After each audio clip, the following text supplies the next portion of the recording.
Olá, o Opinião está no ar. Hoje vamos falar sobre remédios para emagrecer, os efeitos positivos e negativos no uso dessas substâncias.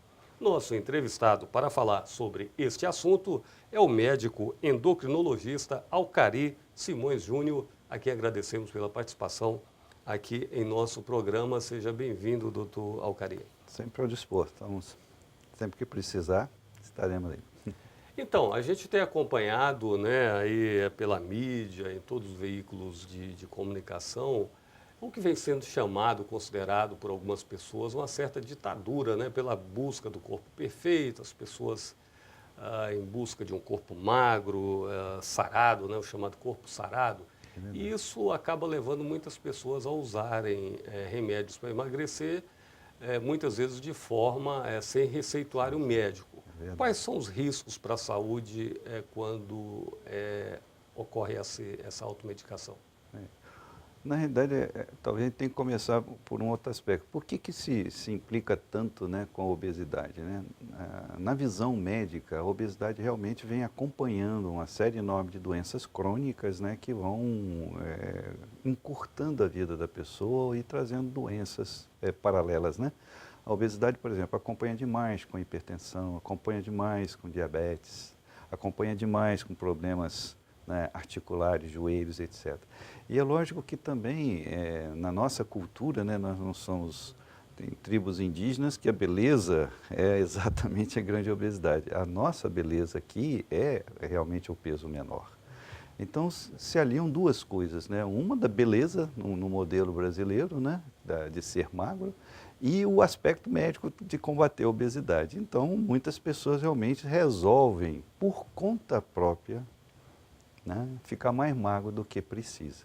E, às vezes, eles partem para o uso dessas medicações e, lógico, que vão consegui-las só de forma não correta, porque isso tem um controle muito grande, realmente. Você tem um receituário, por exemplo, a que é permitida no Brasil, é a sibutramina, né? Existe também uma outra, que é o Orlistat, que essa é livre de controle médico, não precisa, em que você diminui, com a pessoa ingerindo esse remédio, ele diminui a absorção de gordura e, portanto, fica um pouco mais magra, né? No caso da sibutramina, que a gente tem um pouquinho mais de medo, ela interfere no emocional do paciente. E é muito comum que esses pacientes possam ter efeitos colaterais, tipo insônia, agressividade, irritação. E às vezes ela tem até alguns problemas de ordem familiar ou de ordem social que estão envolvidos isso aí, e às vezes ela não atenta para isso. Agora, além desses efeitos mais no emocional, né? A sibutramina, ela pode ocasionar outros danos ao organismo sendo mal utilizada? Com certeza. Se o paciente é jovem, porque você está tocando um ponto que a gente médico batalha muito. Todo paciente deveria procurar um médico para fazer a análise correta, né? O fato de um indivíduo ter a obesidade, você precisa investigar por quê. A grande maioria da obesidade, 99% é o jeito de viver da pessoa. Mas existem doenças atrás disso. Por exemplo? Né? Existe o hipotireoidismo, que não dá uma obesidade grande, mas tem.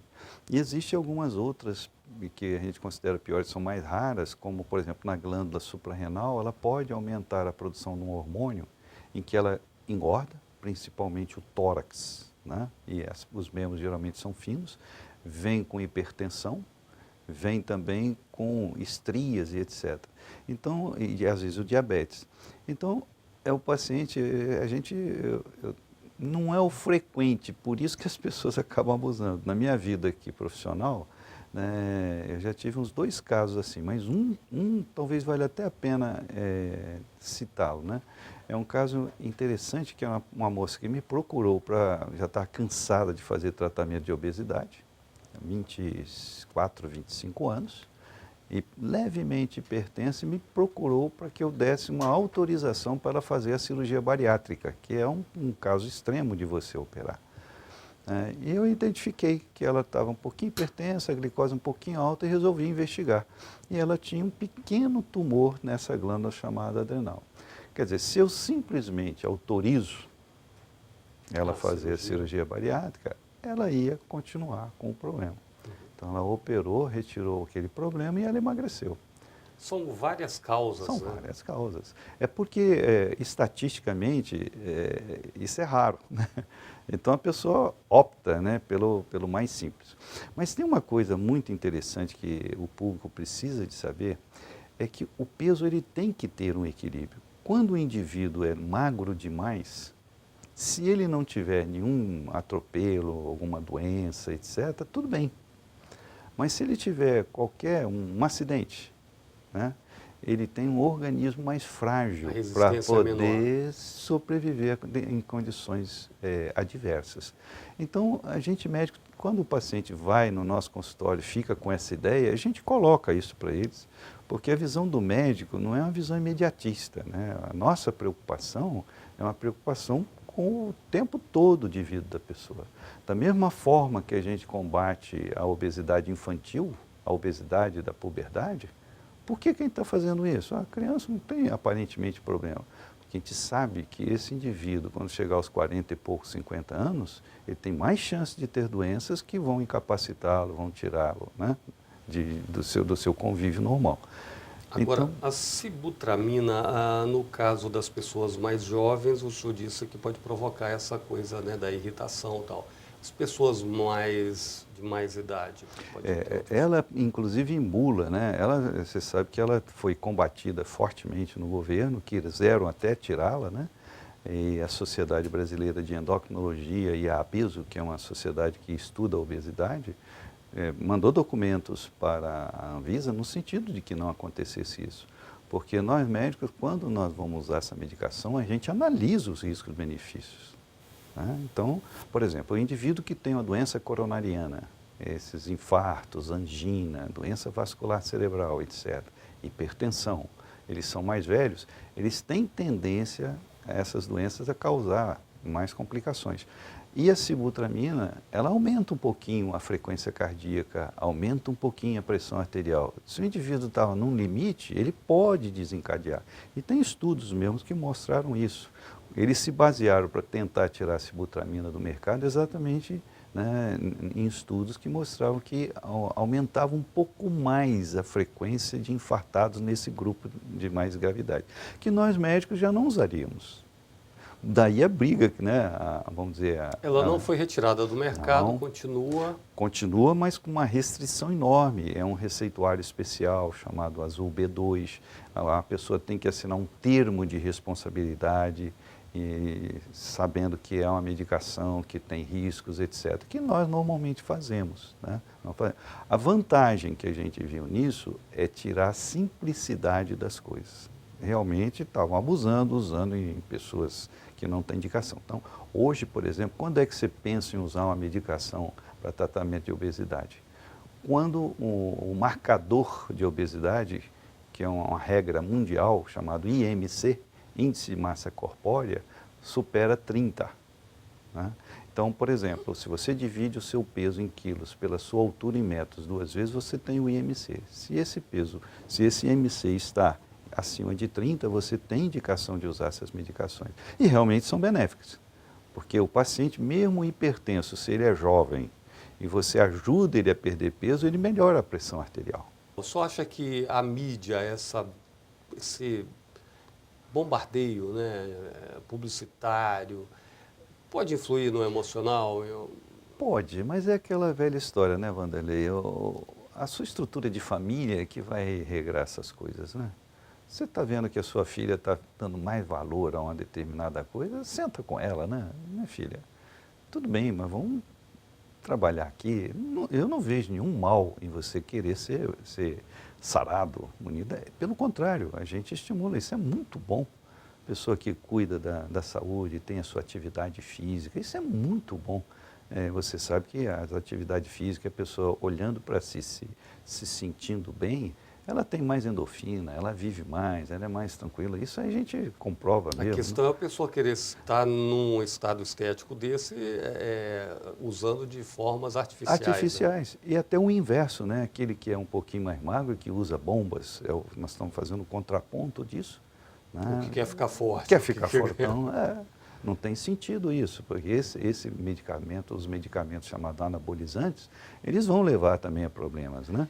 Da própria hipertensão, né? Isso a gente vê. Eu queria falar também sobre os anabolizantes, mas isso no segundo bloco, ainda sobre a questão dos remédios para emagrecer. Além da sibutramina, quais outras substâncias que são mais usadas? As permitidas pelo governo brasileiro são a sibutramina e esse que eu tinha comentado, o Orlistat, né? Que é uma substância que trabalha no tubo digestivo. Então as opções são poucas. São poucas. Nós usamos, como a obesidade ela é multifatorial, tem ansiedade, tem depressão, né, tem hábitos errados, nós trabalhamos com isso, né? Então, por exemplo, a gente usa alguns antidepressivos para ajudar o paciente a obedecer a norma, porque o grande trabalho para tratamento da obesidade é disciplina nos horários de comer, né? O tipo de comida que a pessoa ingere, né? E controlar a ansiedade. Se você controla a ansiedade do paciente, você tem uma alta chance de ajudá-lo a reduzir o peso, não tenha dúvida disso. Porque a ansiedade é muito interessante. A ansiedade é o fator comum de alguns problemas. Algumas pessoas ansiosas vão para o cigarro, outras vão para a bebida e outras vão para a comida. Aí você tem esse universo aí. Então, alguns medicamentos antidepressivos a gente usa tanto para tirar o cigarro, quanto para reduzir a bebida, quanto para também reduzir a fome exagerada. Porque o comer é um fato bom, é muito bom, né? Então, se você ajuda a tirar a ansiedade com tratamento psicológico ou uso de medicamentos, você pode ajudar o paciente a obedecer as coisas que precisa fazer e reduzir o peso, não tenha dúvida disso. Ok, doutor Alcarice, o primeiro bloco chegou ao final, nós vamos fazer um rápido intervalo. Você que nos acompanha, não saia daí, já já a gente volta.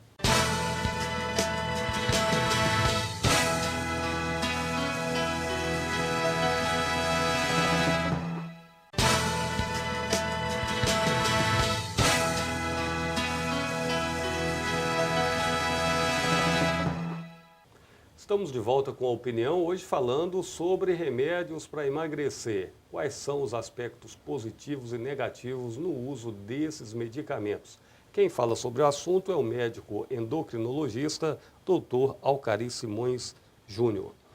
Bom, nós encerramos o bloco anterior, o senhor falando sobre os aspectos emocionais que influenciam, né, na questão da condição da pessoa, de peso das pessoas. E a importância de uma abordagem multidisciplinar para cuidar da questão da obesidade, né? É verdade. Então não é apenas uma frente, né? Uma coisa mais ampla. É verdade.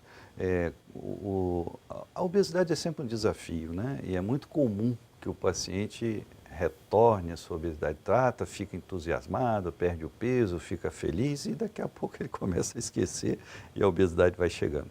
E os estudos mostram que quando você trata a obesidade de forma multidisciplinar, psicólogo, nutricionista, estímulo de família, etc, etc, etc, os medicamentos, a visita ao médico, né, etc, etc, esses realmente tendem a ter menos retorno da obesidade. Mas o efeito sanfona, que é isso, né, de emagrece, volta a engordar, emagrece, volta a engordar, isso é vamos dizer, uma coisa comum nesse tratamento. E por isso que a gente sempre procura trabalhar de forma multidisciplinar, estimulando o paciente a participar muito do seu tratamento, né? Agora, tem uma questão também, uma diferença entre massa magra e massa gorda, é isso, né? Tem pessoas que são fortes, né? Tem estrutura, tem peso, mas isso não significa necessariamente que estejam gordas, que estejam com massa gorda. É verdade. Quando a gente avalia um paciente que nos procura por obesidade, isso faz parte da nossa avaliação.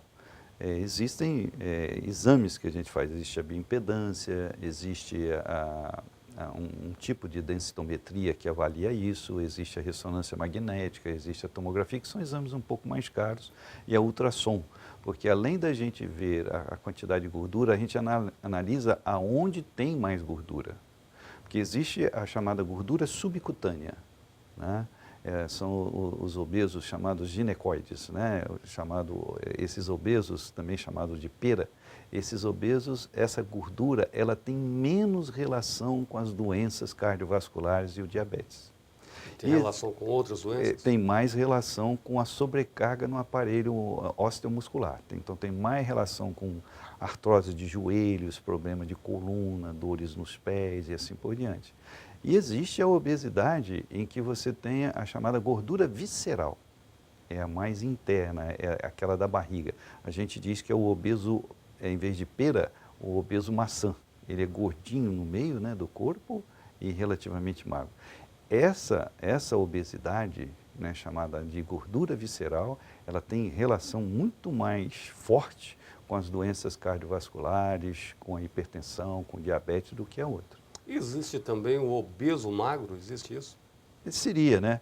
A gente pega pessoas, mulheres não tão, se você O faz... magro, obeso, talvez seja o mais... Você tem o IMC dela, está dentro da faixa de normal, às vezes um pouquinho de sobrepeso, mas quando você analisa o percentual de gordura dela em relação à massa magra, ela é mais gorda. Tem pessoa magra, mas a barriga, né, barrigudinha e tal. Exatamente. Então você tem, essas pessoas são de musculatura muito ruim, e elas são muito moles, apesar de serem magrinhas, elas têm uma aptidão de atividade física baixa. Aí seria aconselhável Sim, atividade física? Exatamente, você trabalha nesses pacientes um pouco de musculação, né? Quando a gente olha a bioimpedância, a marcação lá, é geralmente em torno de 520, que é o limite. 520 é o equilíbrio. Quem tem uma bioimpedância maior, ela tem mais gordura. Quem tem menos, né, ela tem mais musculatura. O Mike Tyson deve ter uma bioimpedância lá em torno de uns 300, 280, porque ele é extremamente forte, né, então ele tem uma massa magra, ossos de extremo O senhor já peso. atendeu um paciente, a gente estava comentando aqui no intervalo, que era mais ou menos assim, o senhor até citou o Mike Tyson, como que é mesmo a história?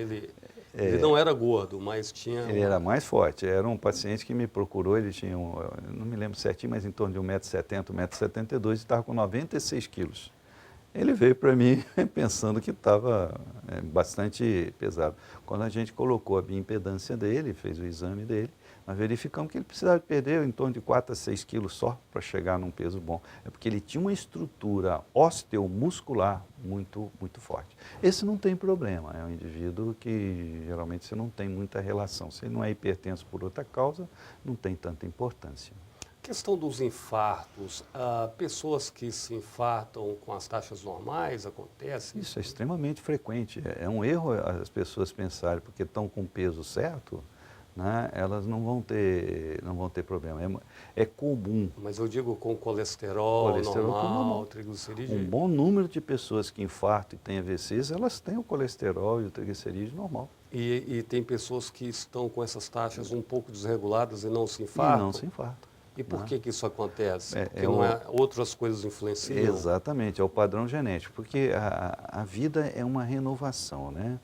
O seu corpo durante o dia, você trabalha, você tem desgaste físico e à noite ele se recompõe. É isso que acontece.